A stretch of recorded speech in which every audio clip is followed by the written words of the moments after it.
Would you like easy tips for crafting effective marketing? Need to design or freshen up your speaker one sheet? Frustrated and don't even know where to begin? Well, in this fast-paced webinar session, you are going to start identifying ideal clients, understand what your readers need from you, discover the 3 stages of marketing communication, learn proven tips to improve promotion, and get design ideas you can use. An internationally top-rated trainer, Cheryl Rausch has presented over 3,500 programs in 13 countries.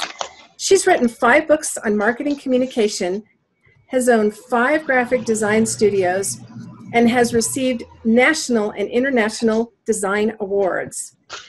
She's got a solid gold newsletter design book, which I own a copy, and it's a course book that was used at the University of Ottawa. As a professional member of the National Speakers Association since 1990, she's a Microphone Award recipient in the Los Angeles chapter. And she was honored as Member of the Year both in Los Angeles and in the San Diego chapters. And just as a reminder, thank you all for coming. My name is TK O'Geary. I'm the club president. If you haven't muted, go ahead and do that now so that we can have a great recording. Now, Cheryl is considered a one-sheet guru in the National Speakers Association. She has 40 years in graphic design and marketing, combined with 30 years as a professional speaker.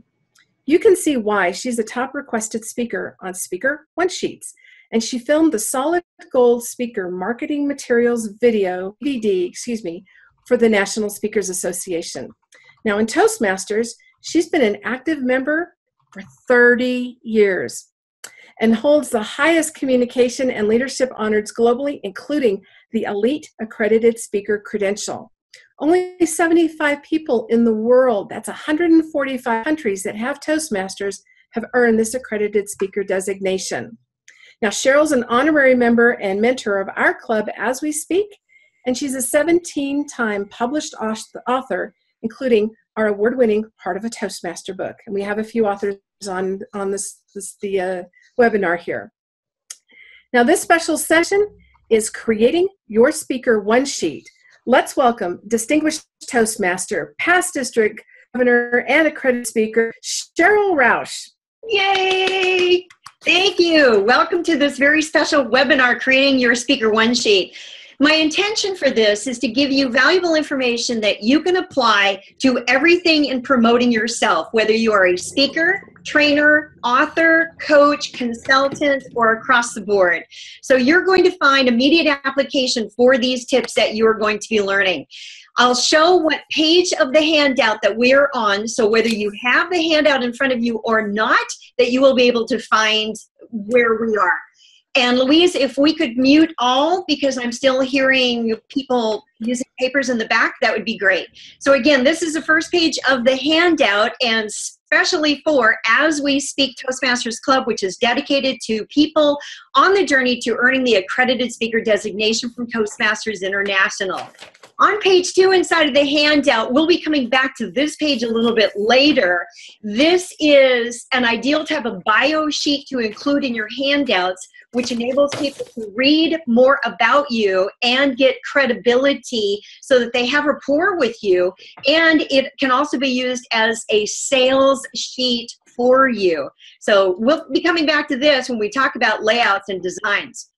Over onto page 3 then is, I think, a great place to capture some of the ideas and action items of what are you going to be doing as a result of this particular webinar. So that's your page. If it's in your handout, you might want to tear it out and have it separate from the rest of the webinar, and you can refer yourself back to this. So let's jump in. I hope that you're ready. Over onto page 4, let's take a look at topic brainstorming. When I am most often asked, where do I start? Or when meeting planners want to connect with us, one of their first questions is, well, what do you speak about? So this page is dedicated with his 2 questions on it. What topics can you speak about, whether it's paid or pro bono? So to explain the term pro bono, it means free. that we utilize those showcase opportunities to help us practice our materials, as well as to be in front of audiences that potentially could hire us.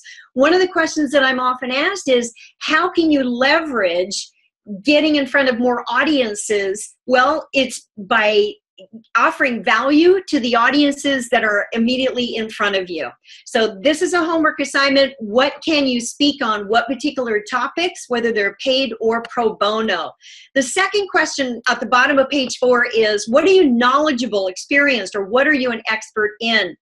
When it comes to meeting planners, they are looking for people who can solve their problems. When you have solutions to whatever their challenges are, not only will you be paid, you will be paid well and be invited to return more often for speaking engagements. These two questions in the topic brainstorming are absolutely critical before you do anything else in your marketing. Before you design the website, before you have a business card, before postcards or brochures or anything else that you're thinking about doing, you've got to be able to answer these two questions. So what are you an expert in your topic area? Then we take a look at next is identifying your markets. Up at the top of page 5, who are your ideal markets, the industries, the audiences, or the clients, based on that you are an expert who speaks and you solve problems. Who are the people who need you to address them? Bingo, there's your market, there's your money. Key question here, what are their pains that you can solve? What are the key problems, the issues, the challenges? And again, the more that we are able to solve those problems, the more that we will be compensated for it. Then, what are your credentials to solve those problems? What experience do you have? As an example, in my introduction, you heard that I've been a graphic designer for 40 years. I've seen a lot in the industry as it's changed over the past 4 decades. I also see how marketing today has been changing. So something to keep in mind is, even if your expertise or your experience is from 40 years ago, how is it still relevant today? So there's a question to write on your worksheet. How is what I have to offer still relevant today? You want to maintain that relevance. We often refer to it as reinventing or rebranding. So then let's understand who our readers are. And let's imagine for a second that these could be our meeting planners. There are 3 different groups of readers as they are looking at a printed piece. Let's say that it's your marketing materials. The very first is 10 to 15% are non-readers. These also take into account those who may not be familiar with our particular language. So 10 to 15% need to have simple words or copy text, photos, visuals, telephone numbers in the layout. This might surprise you that you and I fit into this category when we're going through our junk mail and we're looking at it, holding up to a light. Does this relate to me, or can I recycle it? So that's when we fall into that particular category. The second group also matches the first in percentage of 10 to 15%, but this group reads everything they can get their hot little hands on. They are great proofreaders, grammar checkers. They need the facts, details, and statistics. These are tough meeting decision makers that, again, they are isolating. How does this person have the tools, the experience, the credibility to help my group solve what their problems are? Now, the majority of our readers are busy people, and they fit into the skimmer category. Now we have 70 to 80% that love to scan and browse through the text. They prefer a more progressive type of layout, and they're also quick decision makers. They love where there are bullet points that they can go quickly through, make their decisions. They love photographs, clip art, and color. So it helps us to understand what our meeting planners looking for in our marketing materials. The next thing that they're looking for is, how does this relate to me? So there are 3 stages of communication, which I read in Confessions of an Advertising Man by David Ogilvy. And here's what this relates to us in these 3 stages, and they must be done in this order. So stage 1 represents relevance. The reader is looking to answer the question of WIIFM, which means what's in it for me? Or some people say what's in it for them. And that's the bottom line. They're looking for, well, should I read it? Should I toss or recycle it? Or can I click away? The time available for stage 1 is very quick. It's only 1 to 7 seconds. And on websites, it's less than 2.5 seconds before we click away or click to something else or close the browser tab. It's that fast. We have got to hit relevance in the first 7 seconds or all of our efforts are lost. I'll come back to how do we do that and show you a few examples and pull it in. This also relates to all forms of marketing. Everything transfers here. Stage 2, based on how well that we have established the relevance factor to our meeting planner or our reader, our potential buyer, is confirmation. So here the question that the reader's asking is, was I right? Does it relate to me, or can I now click off? The time available here for confirmation is longer. Now it's up to 90 seconds. Based on how well we have helped explain to them, yes, this relates to you, and help them confirm it through maybe bullet point text or that the topics are of interest to them, they smoothly move with us into stage 3, which represents action. Now the question that the reader's asking is, okay, this is important, this relates to me, what do I do next? The big mistakes that happen here is that we do not have a call to action, that maybe the phone number is incorrect, that we're not tapping all forms of media, whether it be regarding respond on Facebook or click here or go to a QR code or whatever that it might be. The time available here is as long as needed. Remember those 3 types of reading groups? Our skimmers are the quick decision makers, but those avid readers, bless their hearts, they're going to go back, they're going to reread everything, looking for the facts, statistics, details. They want the numbers. How many years of business have you been in? What are your credentials? What are the acronyms behind your name? They're looking for that. Those are the 3 stages of how we communicate in marketing today. Here's an example of this. Typical flyer. This is for one of the programs that I do. Matter of fact, this one was for El Paso Community College, giving a shout out to District 23. And here up at the top, you see there are 3 questions. How we can establish relevance is by asking questions that name the pain and hand it back to our readers, our potential buyers, in the form of a question. So we don't put the logo up at the very top. That's a critical area. Instead, ask 1 or 3 questions that name the pain in the form of a question. Then start giving them the solution. Attend this free seminar. Free is one of the 38 promotional words proven to attract readers' attention. Then give them the date, the time, the location, and if there's a particular campus.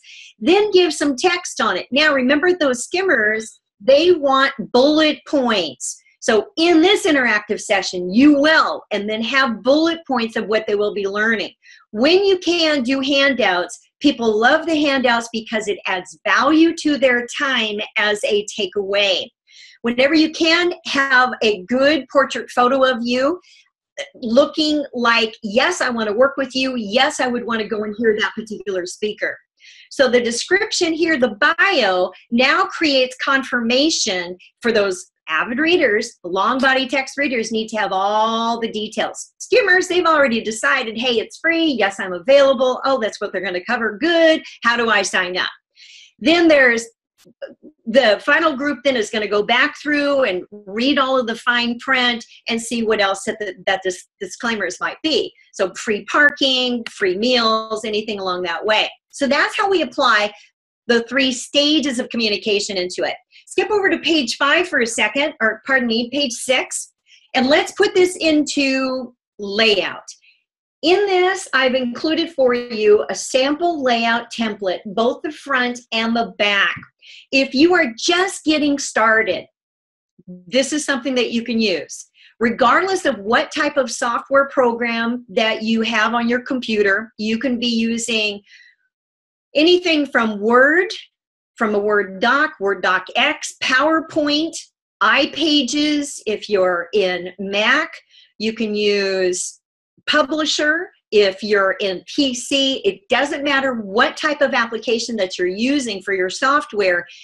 Create your program with your text box areas that you can create all of these areas. So here's how this ties in with those 3 stages of communication.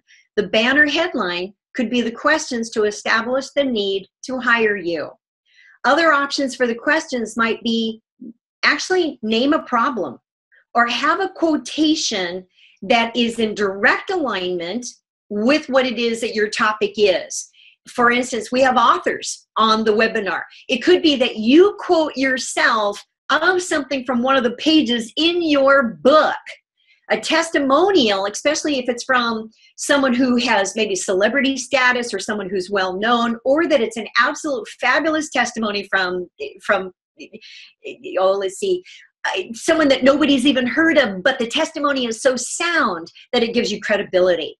Facts and statistics, anytime that you can use numbers up in the headline, especially if they're a shocking fact or a shocking statistic, something that brings people in. You have 1 to 7 seconds in that zone, in that banner headline, 1 to 7 seconds to establish its relevance to them. Then stage 1 also goes over to the portrait photo, which slides into our skimmer readers, because now they're looking for something, and what meeting planners are looking for is, would I hire you? Would I put you in front of my audiences? Would I want to listen to you? So meeting planners, if you want to make a note of this, are kind of like matchmakers. They have a need and they're looking for someone who can fulfill that need. They have problems at their organizations. They're looking for an expert who has solutions. If they are going through burnout and they need an inspirational message, okay, so burnout is the problem, inspirational message with skills they can use is a potential solution for it. So that's stage 1, moving into stage 2, because now the statement indicating that you are the answer to the problem, then it's a match. So here I've indicated for you, consider including 3 to 5 different programs, the title, a short statement up to 2 to 3 sentences, and the bullet points, because the skimmers need those bullet points. If you have only one presentation right now, then start with that one presentation. Have a longer statement up here, maybe have 5 bullets, and here's something to make a note of.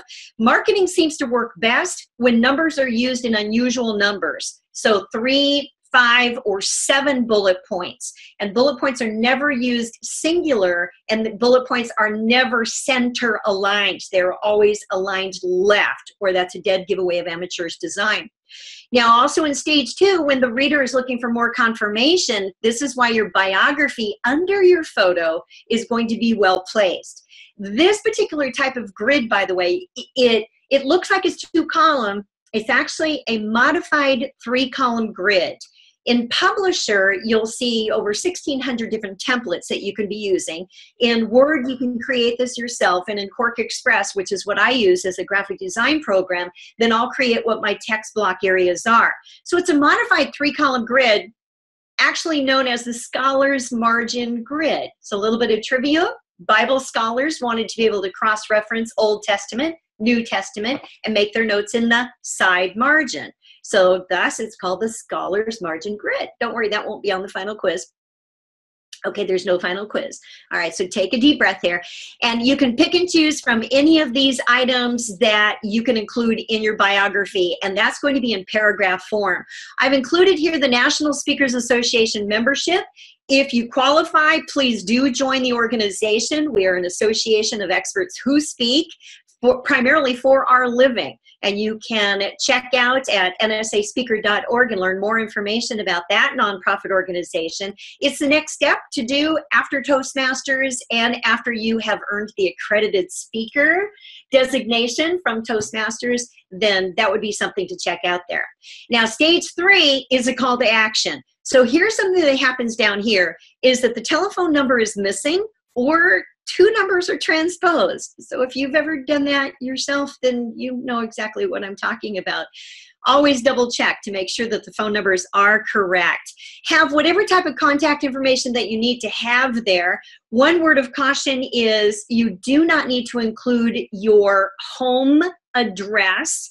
And there's good reason for that with a lot of the scammers and spammers and stalkers and everything else. Something that I learned about 30 years ago was to use a post office box. That way, too, people don't know and they're not checking out your place when you are out speaking, doing what it is that you love to do.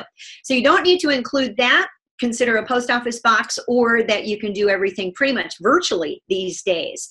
So that is a sample of what could look like as the front for your one sheet. Now let's take a look at the back side, if you will. So here's again another sample potential layout for you. Testimonials are going to be critical for those avid readers. From stage 2, it also offers confirmation. Now I'm going to jump down to the bottom section because often people say, well, do I need to have the call to action on both sides? Yes. What happens if someone photocopies your one sheet to give to a meeting planner to hire you, and that your call for action is only on the reverse side? Boom, they can't get a hold of you. What happens if they copy only the back side and there's no contact information there? You need to have it on both sides. I'm a fan of keeping it exactly the same as what it is on the front, or modified only slightly. Now the partial client list. When I first started in Toastmasters 30 years ago, and I wanted to start creating some marketing materials, I didn't have clients. I did, however, have audiences. So mine said partial audience list to begin with. Then as paid clients started replacing those audiences, then I had even more integrity with that, and I used them in alphabetical order. So here's something you can do, fellow Toastmasters, is utilize those comments, those little comments from when you give manual speeches at your club, and especially the advanced manual speeches where all the fun is, and that's how you really anchor in how to become a professional speaker then, is utilize those comments slips and ask the person for their name and the title from where they work. Then it's partial audience list, and you do have a legitimate testimonial from someone. So you could do that. Now, when you speak, and let's say that you're speaking for Rotary and other service clubs, if you want to, you can start posting them over here, but I pose a word of caution, and here's why.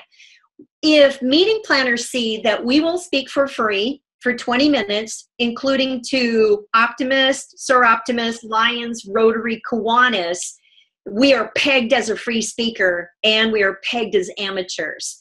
So I would encourage you not to post those on your partial audience list. I hope you see my point in that. Also, in your one sheet, I would also not put Toastmasters in there if you want to be paid for your presentations. Toastmasters is our secret. That's where we practice and polish up and get really good so that people will hire us. The service organizations is where we take an advanced manual with a fellow member to get advanced manual credit for our outside presentations, which also can go toward our accredited speaker as an unpaid presentation. But it's our practice. It's not what we want to be posting if we want to be a paid speaker. Down in the bottom right, which it could be in other places, that's my suggestion for an action photo of you speaking, whether it's with you and a microphone or a prop in your hand, or just the pose that you strike on that. People are looking for, again, could I imagine you in front of my audience? That's what they're looking for, is a match. So there's a couple of templates, and Yvonne Ortega, thank you so much for being on this webinar. I brag about you, and I'm so proud of you. If you flip back to page 8, here's Yvonne Ortega, fellow Toastmaster and fellow member of the National Speakers Association, and she is racking up how many books that she's written, and highly credentialed in everything she does. So with her permission, and Yvonne, thank you for the use of your one sheets. Now I'll share with you that I did not design these one sheets, that her website designer and I worked together to create this for Yvonne using the model that you just saw. So here was the inspiration on it. If you were to go to Yvonne's website, so YvonneOrtega.com, you will see this beautiful filigree type of design in the background. And when I was working with Yvonne, I go, oh my gosh, this is great. We need to use this, which creates continuity in the marketing and in the image. Things need to look like they were all done together, even if they weren't. So I worked with Yvonne on her business card. Here's the front of the business card, and here's the reverse of the business card. You have this in your handout on page 8. Then her web designer, very talented lady, created her one sheet, the front and the back. So Yvonne, it looks like it's time to update all of these books you have published, my dear. So Yvonne, thank you very much for lending your samples to these presentations. They are fabulous models of exactly how to use the template. So then often the question is, well, what do I do with a one sheet now that I have it? You hand it out, you post it on your website, and here is, as an example, click here to download her one sheet. Now, one sheet is what we use in the speaking industry that literally means one sheet of paper that could be either single-sided or that it could be front and back. If you want to relate to general public, you could call it flyer or you could call it brochure. Either one of those, but that's how you do it. You put it right onto your website, and then that way people can instantly download. When I first started doing that on my homepage of my sparklepresentations.com website, it was interesting because people would call me and they would say, do you have something you can mail me? And I said, well, are you at your computer right now? Yes, I am. If you want to go to sparklepresentations.com, boom, go, scroll down, poof, there is a flyer that you can download right now and take to your committee meeting that you're having today. Boom. I'd get hired every time.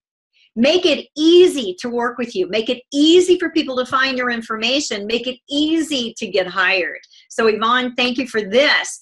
And here's a larger version of, again, the business card for the front and for the back side so that you can see it even larger. And it also relates to the 3 stages. So what is it that she does? What's her credibility? Here's a call to action. Email today to schedule her to speak to your group. Website, post office box, 2 websites where people can go to. That's how you do it. So here's an example also using the Scholar's Margin, very progressive grid design for a one sheet. Now I refer to this as thematic design because it has a theme. Mary D. Dickerson is a sweet lady from what state do you think? Yep, sunflower is a state flower for Kansas. So with her, I created something that could take the fear out of finances and tapping into her sunflowers, because that was the cover of her book, was about to grow your financial goals. Picking up on that, everything matched all the way even into the text. Programs that plant prosperity. The quotation is a Chinese proverb that also ties in with flowers, gardens, and the planting seeds. So then the metaphor continues with her call to action of from simple seeds to sunflower success, ... plant prosperity in your financial garden, ! Call to action. That's the front side, and here's the reverse. So again, the thematic design continues where plant seeds, there's the bullet points, presentations for the picking, including her program outlines, just like the format I'm suggesting. Regarding her credentials, well-rooted in experience and knowledge. Partial client list, the testimonials have a teaser on it that says rays of sunshine. So you can be creative and be brilliant in how you tie that together, but don't be hokey. Hokey doesn't sell, but brilliant tied into a theme, yes, it does. Here's another example using the Scholar's Margin Grid for one of my clients in the National Speakers Association, and it's for Jennifer Fitzpatrick. Same type of model, and now just adding some screens of the design picked up from her logo for Generations Health Education.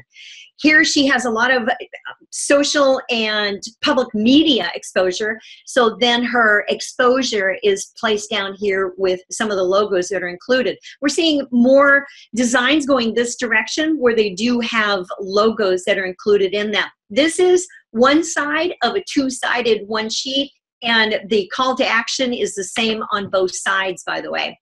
Eldana Luis Fernandez, one of our Toastmasters accredited speaker. This is one of the samples from her marketing package. So to give you an idea what you can do when you're a speaker and an author. So here's information regarding the book, very strong call to actions on this, and everything matches her branding. So with the dark blue and the gold, everything is think like a negotiator. So let me show you some before and afters to give you an idea of what you can do, as well as an example of one that was submitted for tonight. As an example, Laurel, and thank you very much, she responded to the bonus offer for members to submit their draft in whatever type of form that it is. And what I really like about what Laurel did on this is she has her photo. I needed to figure out what the sky's the limit is, though, and this is where I did some more homework. Meeting planners won't generally take the time to try and make sense of something. And I wanted to know more about what Laurel is doing because it struck my curiosity. This starburst down here, I call it a wow box. Usually they are yellow in background and they drive a lot of action. What could be confusing, though, is that it's blue and passive. I get it that it ties into the sky's the limit, but now I'm going from the sky's the limit directly down to ask about follow-up workshops. QR codes are very progressive. Not everyone's using them. I rarely see them on a one sheet, by the way. So I don't know if that would I don't know if that would work. So here's what I did. I asked Laurel if I could do a quick makeover on it. This was in 20 minutes working in her Word document. I went to her website and pulled the banner right off of her website and used her question that was kind of just sitting there, not really having a purpose, put it up into the background of that banner, then pulled up what it is she does. So here's the problem. Relevance in less than 7 seconds, good graphic, good visual, ties in with sky's the limit down here. So that makes sense now, having text in the sky. Here's potential solution to those problems that also is a soft sell. Benefits, so this is what it was missing before. There weren't any benefits. So Laurel, I went to your website and I pulled some of these bullet points because our skimmers are going to need those. Then we can talk about what it is that you do. After we establish the pain, potential solution, what the benefits are of working with you are, how do you do that? Then we got it. Then workshops are customized to fit your business needs between 2 hours and 2 days. I trimmed the photo. We don't need to see everything. And I debated doing only a portrait photo, but kept more of the action shot on this. She needed to be placed on the left side because of the angle established. It's called implied motion of what direction are her shoulders going, which then brings the text directly over to her bio. And if she had not included her acronyms, her credentials behind her name, I would have pulled those in from her website. Then I popped the call to action a little bit more, pulled in the sky's the limit, still in her font, and then helping to explain what the STL of her corporation's name actually means on that. This is the logo for her company, and I just couldn't get it to work in the Word doc, but Laurel, that may be something that you do, is to pull the logo up into it so that you have some more brand recognition. So again, that's a 20-minute Word doc before and after. Here's one from fellow Toastmaster and new member to the National Speakers Association, Susan Murphy. So here's the before, pretty simple. I don't know if she would get hired with this type of look, or if she is, not paid very much. Here's the makeover. So now she has a comma in her fee and getting more bookings. Again, it's a scholar's margin grid with a little bit of design touch up on it. This is Lenora Billings Harris. When I met her, she showed me her Word document, one sheet. She attended a session similar to what we're doing here tonight. And as a result of working with her, I was able to brand her because she is the marble lady, thus the marble. So there's thematic design with a purpose. Her expertise is multicultural diversity, and she is a global expert in it. Out of that, then I suggested a photo shoot and pulled the purple out of that particular outfit to really make everything pop. Here's the back side of that Word doc, the before. Very simple, straightforward, nothing wrong with it, great place to start, and now she's getting paid more for it. She went on to become the very first African-American female president of the National Speakers Association and onto president of the Global Speakers Federation. So often I'm asked here, does branding make a difference? Well, you can answer that question yourself. Here's what else you can do with your bio sheets. Again, same type of format. This is an action photo. Even though I'm not holding a microphone, it works great for a bio sheet that is often included in handouts. So now it's a soft sell approach, establishing credibility for people who are sitting in your audience. If you go back to page 2 inside of your handout for tonight, this is exactly the bio sheet for tonight. So if you had downloaded the handouts in advance and you were reading through, you probably read the entire thing based on, hey, it's relevant, you're familiar, you want to know more about the speaker, you can relate to it. So this type of page not only slows your reader down from jumping ahead into your program materials, but it establishes credibility, and they're already thinking, wow, she does that? Well, then we could have her speak at our association. Already the wheels are turning for it. And it's a great piece to include, especially depending on what it is that you want to address. Here's one of my early on general speaker one sheets. So for instance, there's the question at the top, question again, here's a potential solution. At that time I had one keynote, and it was the Sparklitude, which is trademarked, and then I had 4 workshops. So people could hire me for a keynote and 1 or 2 breakout sessions at the same conference, which saved them a lot of money. Then because Sparkle Presentations and the branding for it adds sparkle to your next event, there's the call to action for that. I believe this one is still on sparklepresentations.com homepage, so if you wanted to download that one, you could.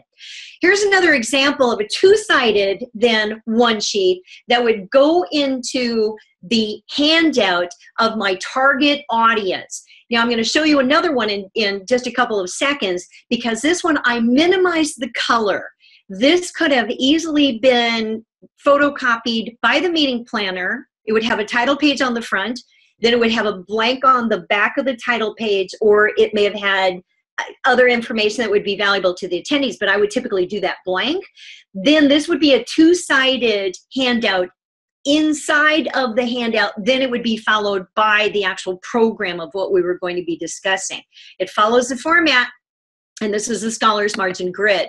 Now when I print it, notice that this is printed now, then I would go ahead and do these in color, put it onto a printing press. Now with this particular one, the teal green was because this was going for a healthcare audience, which healthcare, one of the best colors in that industry is a teal green. Here the color psychology click in. Then this is the one that was distributed for them. And all of the clients are specifically healthcare related. So everything here is related to that target audience. Hopefully you're getting some ideas of how you can do this. So often I'm asked, can you have more than one sheet? Absolutely. I spoke recently here in San Diego, and with my Cheryl Rausch branding of the beautiful sparkly bubbles in the background, this is a San Diego specific printed one sheet, 2-sided, with there's more of the logos, and these are all local logos or internationally recognized. So yes, you can be very specific. Again, the meeting planners are looking for a match. When I speak for Toastmasters districts, often the top 3 officers or the conference chair will say, could you send me information? I didn't see anything for Toastmasters on your website. And no, it's not. So I emailed them this branded, so now you'll notice Toastmasters branding with the beautiful gradient rays behind it. Even the fonts, the type styles, are in Toastmaster branding fonts. The flip side of it would be a bio complete with my credentials inside the organization and products that are specifically related. So again, who's the market? Who's the audience? Now, we went through that in a very fast 42 minutes. Take a breath. If I were you, and I were getting started on a one sheet, maybe tomorrow or this weekend, here's my summary and suggestions. Go back to page 4 and do the homework on identifying your ideal clients and those industries. Also on that page, claim what your topic expertise is and make sure that everything in your text matches what that is. Use the sample layout templates on pages 6 and 7, and you've seen some examples of what that can look like. And it doesn't have to be perfect the first time. When you start creating then your one sheet and the business card, just like you saw on Yvonne's samples on page 8, and go to her website then, is create congruent marketing materials. Everything needs to look like it goes ahead. Realize that you and your materials will evolve. You have seen samples that have evolved. You've seen the befores of what they were before the makeovers. So my tip to you is start somewhere. Do these simple things. And it's okay if it's not perfect the first time. Have someone proofread it for you before it gets posted anywhere, though. That's what I would suggest. And I hope that you have fun creating your Speaker One Sheet. If you didn't get a copy of the handouts, email me, and in the subject line, please put AWS handouts. That's for As We Speak. And you can email me at Cheryl@CherylRausch.com. So TK, let's have you drive and open up for chat and questions. All right. Can you hear me, Cheryl? Yes. Oh, we have a number of questions everybody has been asking. This is fantastic. Yay. So the first one is, how do you create something sunflowers on the Speaker One Sheet? We paid for the images of the sunflowers. So we purchased the royalty and the rights to use those particular photos throughout her entire branding.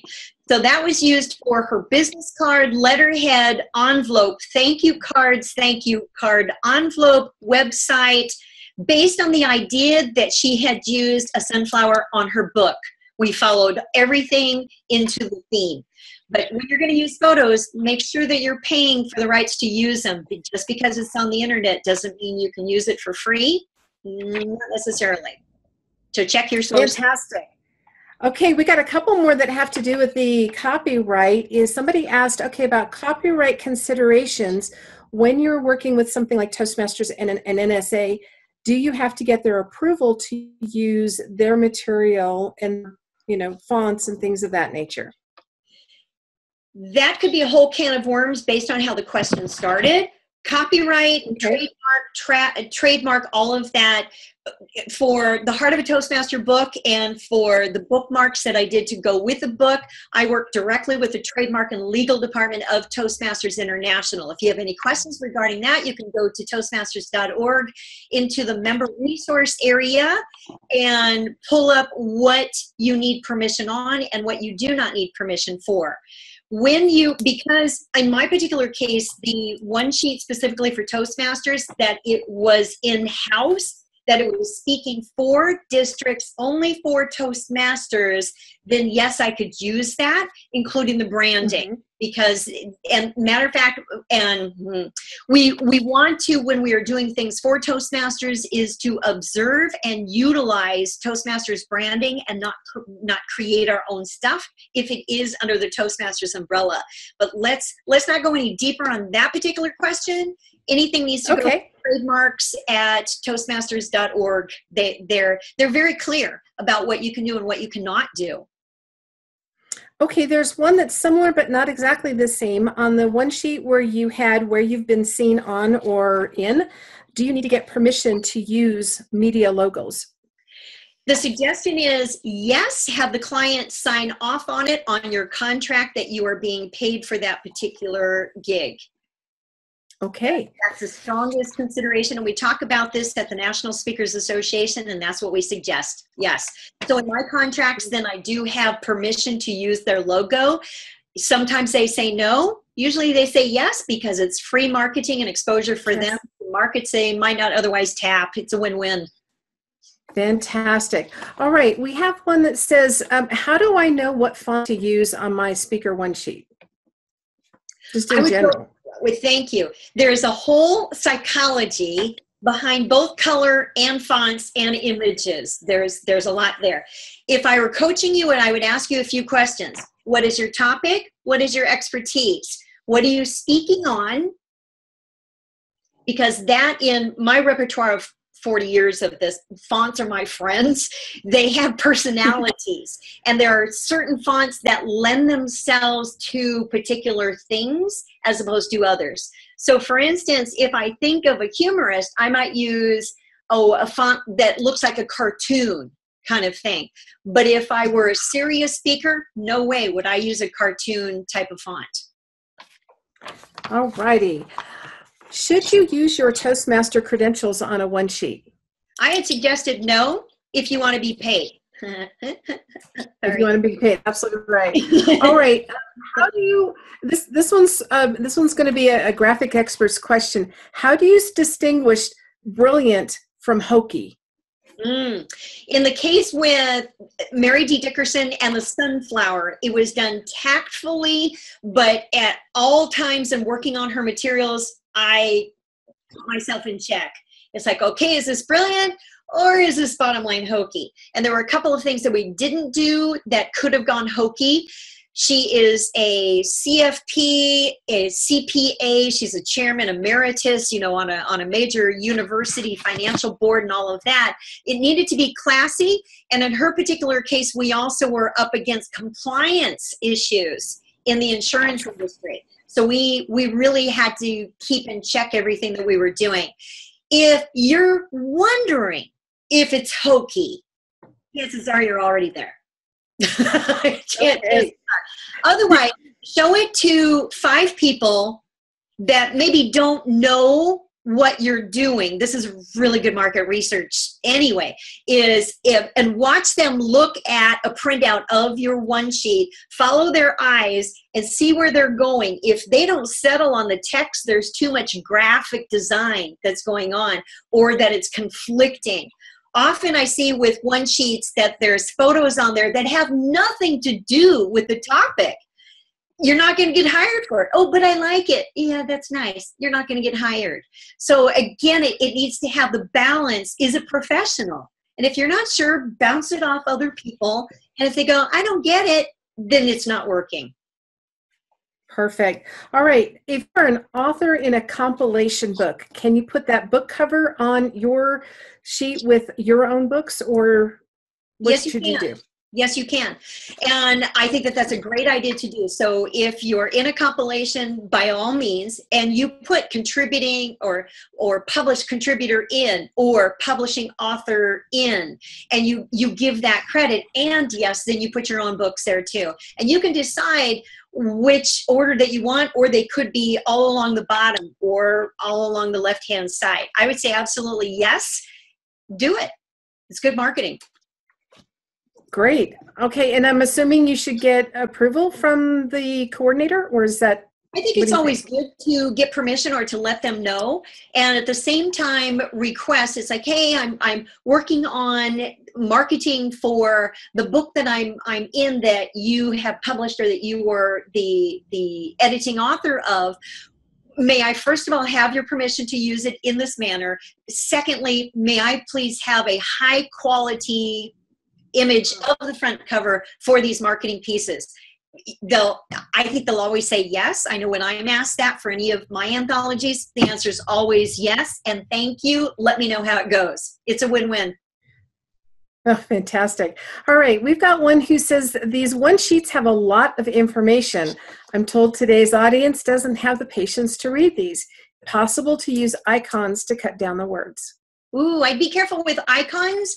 Icons might go into the hokey category. It depends. It depends, though. I'm a fan of headline, description, bullet points. That's a great way to get away from too much text. It needs to say enough to get you hired. It needs to have that much. So what are they looking for? Basically, there's 6 significant things on a one sheet, of which these samples include. You know, the banner, what's the grabber? You have the, what types of presentations, the portrait photo, you have the call to action, you have a partial client list, and the testimonials. Those are the significant items that need to be included. You can pick and choose how lengthy or how short that they are. If you're getting started on your very first one sheet, only consider doing one page, one side of it. And then as you get more experience, more credibility, more things to include that boost your credential, then consider doing a second side. All righty. Thank you so much. We got a few more. Do you update your pictures regularly, and how often is regularly? Thank you. Do I? Yes, I do. Mine right now is about every 5 to 7 years. Sometimes it's more because my photographer follows me on Facebook and she tells me when I need new photos. Make sure that your photographer is your friend that keeps you current and hip and hireable. You know, if you're wearing glasses now that you didn't before, you know, glasses for some people, it shows more credibility. It depends on, you know, what it is. You need to look like who you are when you show up, that they're sending you a check for, that you don't want them looking and going, wow, this doesn't look like you at all. Then you know you need to have new photos. All right, and this kind of goes along with the same places. How often do you update your speaker one sheet? Right now I have just updated 7 of mine, so between my major industry and markets. And good thing that I did, because sure enough, the next day, a speaker bureau emailed and said, hey, are you available on this date, which is looking into the spring of 2018? Here's who the group is. Here's what the budget is. Here's what my commission is. Can you send me something? Boom. So at the bottom of one of the one sheets that you saw, well, actually, it was similar to one of the healthcare one sheets that you saw. I replaced my contact information with the speaker bureau's name, phone number, and email, which makes it bureau friendly, because you don't want their client going directly to your website to book you. There is a code of ethics in professional speaking, and when a bureau is booking you for an event, it needs to go through that particular bureau. That's how they earn their commission, whether it be 20, 30, 35% commission. That's how they make their money, which also means that if you're working with bureaus, you need to have a nice 4-digit number with a comma in that, because that's how they make their money. Did I finish answering that question? I update mine when my topics change, when my titles change, when I can add more clients to it. Mine are constantly in revision, and the beautiful thing about this is because they're organic. You can save it as a PDF. You can take your PDF, save it as a JPEG, and post it into social media. I saw one from one of the participants on the call today that had posted his one sheet as a PDF on his LinkedIn page, and I was impressed with that, and I wrote him an email back. That's good. That's good marketing. Good marketing. All right. So speaking of currency, someone said, what if I only have cell phone pictures? Can I use those on my one sheet? Wow. To get started. Well, today's cell phones have incredible cameras. However, you're still going to be better having professional photos. Okay. I've got another one here. Yeah. So we've got somebody who's a new speaker, and it says, can your backside be a list of recommended readings if I don't have a lot of quotes, testimonies? I would not do that. I would prefer to see no reverse side to the one sheet than to send them elsewhere for recommended reading. You are giving away all of the credibility that you've earned by establishing yourself as the expert. I would not do that. That doesn't make that would not get you hired. It would sell books maybe for somebody else. True, and you might bring it with you, but not as a marketing. Okay, we've got another one. Well, in my handouts, I may have a recommended reading at the back of my handout of paid engagements. Yes. Okay, another question. And just as a reminder, this is As We Speak hosting Cheryl Roush with the Speaker One Sheet. We're in Q&A, we're wrapping up our hour, and we promise we will be done by the top of the hour. What can I do with all the free speaking engagements of groups of up to 500 people that I've done? Is there a way to leverage that? Yes. With groups, 500 people in an audience is nothing to laugh at. That's awesome. If you have professional photos, say of you on the stage taken from inside the audience, I would leverage those. I would put those on the website, maybe even as a banner. I would put those throughout the website. I would put it maybe at the bottom of the front of the one sheet where it shows you up on stage, but then on the reverse, then I would do a portrait photo with more credentials back there.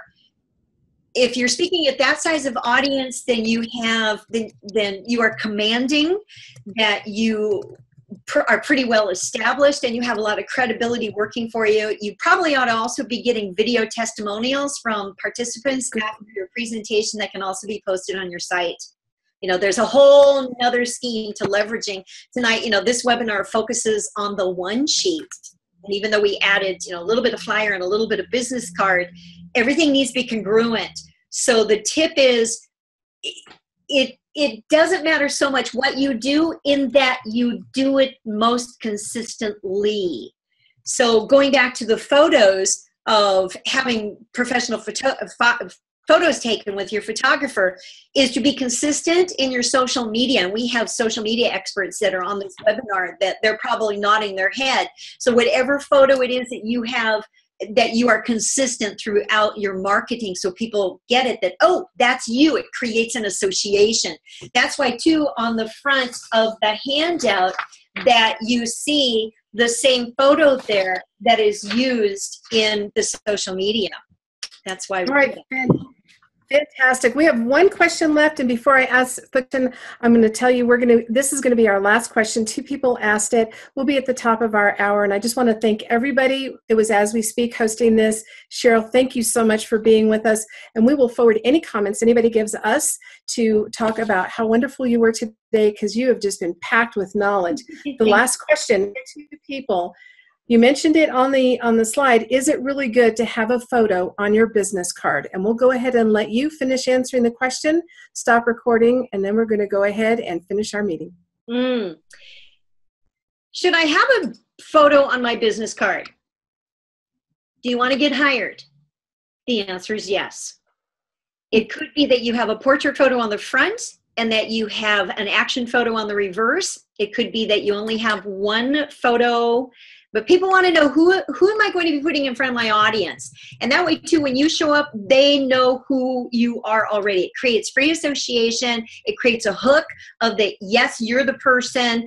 And people keep business cards that have photos on them because it's like having a photograph that you don't want to throw away.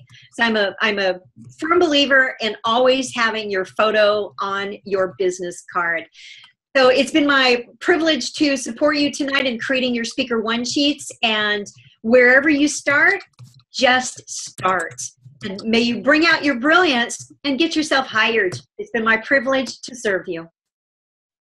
Thank you, Cheryl, so much. So we'll go ahead and stop recording. And we can take a few questions if anybody has them. And if not, we'll go ahead and let you have your